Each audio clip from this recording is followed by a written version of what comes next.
Hey, this is Ken Riley, ready for another edition of the Rec Fantasy Podcast.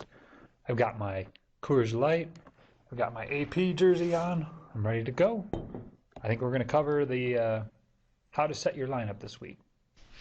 In case you missed it, I did post another video podcast earlier about the draft results, so go ahead and take a look at that. If you scroll down and look at activity, you'll see any stories that I've posted. There might be a better place to see those as well, but you can go down there and see other stories that I've posted. So let's take a look at my team. And one of the easiest things to do is just to shoot over to projections.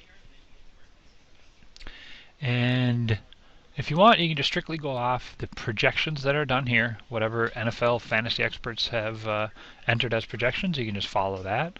So you could look to see if anybody on your bench has higher projections than any of your starters. Or what you can do is it looks like I have a bunch of guys listed as questionable. So I could click on Trent Richardson. I can click on the news and it'll talk about why he's questionable. And based on that information, I could decide that, oh, you know what, I'm worried about him not playing because of his bad knee. And then all I need to do is I can take him and I can drag him down here. And I can choose to, maybe play Beanie Wells or Peyton Hillis instead. Again, if you go straight off the projections, looks like I should let Beanie Wells play in place of Trent Richardson. I'm not sure if I want to do that yet or not, so I'm going to go ahead and drag my change back up here.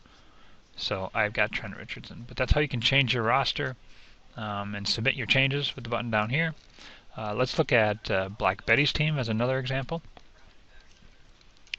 If we look here, if I go over to her projections, she's got Mike Wallace projected at only 4 points, yet you look at Antonio Brown, they've got projected to do even more points. So she might choose to drag Mike Wallace down and start Antonio Brown instead. Or Reggie Wayne is projected to score some points as well. So you can just kind of look at those numbers. That's an easy way to do it. And you can do as much research as you want about, So Mike Wallace doesn't have any recent news or injury notice, but if you click on him, because I wasn't sure either, it looks like he only came onto the team about a week ago, so I don't know if he was holding out or if he had some other injury or whatnot, but he's only been with the team for the last week, so he may not be completely installed in the offense and he may not get a ton of receptions this week. Again, don't know for sure, but if you want, you can go straight off the projections. So that's how to handle your starting lineup, and of course there's other things you can do here as far as research and ranks and schedule and all that kind of stuff.